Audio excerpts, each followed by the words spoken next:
Vətənin keşikçiləri, hərbi dənizçilər. Dalğaların qoynunda dalğalanan bayraq tək bir həqiqəti xatırladır. Vətən yalnız quruda deyil, dənizlərdə də qorunur.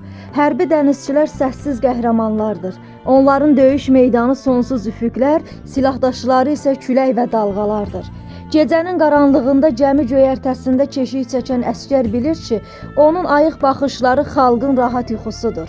Hər dalğa sanki bir andır. Vətəni qorumaq, torpağı və suları düşmənə verməmək andır. Dənizin sərtliyi onları qorxutmur.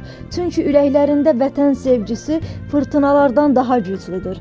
Hərbi dənizçi üçün üniforma sadəcə geyim deyil, şərəfdir. O bayrağın rənglərini sinəsində daşıyaraq Azərbaycanın dəniz sərhədlərini qoruyur. Tarixə sədaqət və qəhrəmanlıq səhifələri yazır. Dalğalar sahilə çırpıldıqca bir həqiqət səslənir. Vətən. Vətən güvəndədir. Çünki onun dənizdə də igid oğulları var. Onlar səssizcə xidmət edir. Amma adları xalqın qəlbində daima yaşayır. Adı xalqın qəlbində daima yaşayan o qəhrəmanlarımızdan biri də Azərbaycanın fəxri, vətənin qəhrəmanı igidimiz İlqar Adiloğlu Əhmədovdur.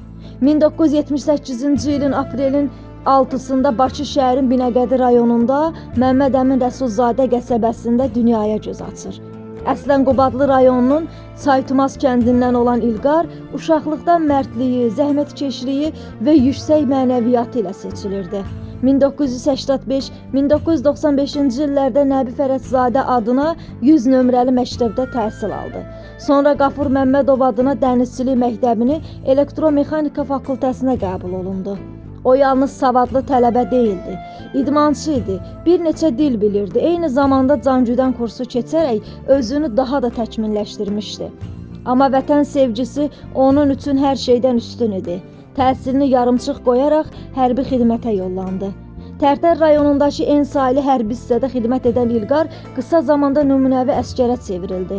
Kəşfiyyatçı kimi cəsarəti, çevikliyi və dəqiqliyi ilə seçilirdi.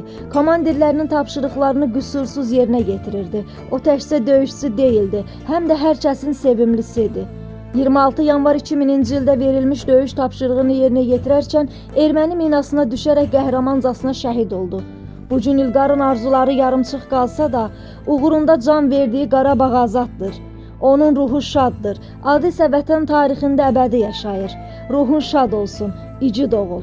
Azərbaycan Respublikasının ərazi bütövlüyü uğrunda qəhrəmanlıqla şəhidlik zirvəsinə ucalan qəhrəmanların xatirəsini öz qələmi ilə daima yaşadan, vətənpərvər, vətənini sevən yazıcı Raziyə Kamil qızı yazır.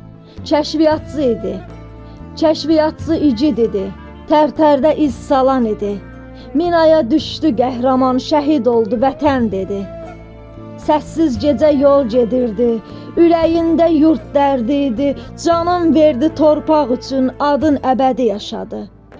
Bugün sənin ad günündür, cənnət sənin məkanındır. Dualarla yad edirik, ruhun daim şad olacaq. Ana deyər gözüm yolu, el unutmaz belə oğlu. İlqar kimi igidlərin şöhrəti var 1000 il boyu. Allah məqamını uca etsin qəhrəman vətən oğlu. Ruhun qarşısında dərin ehtiramla baş əyirik.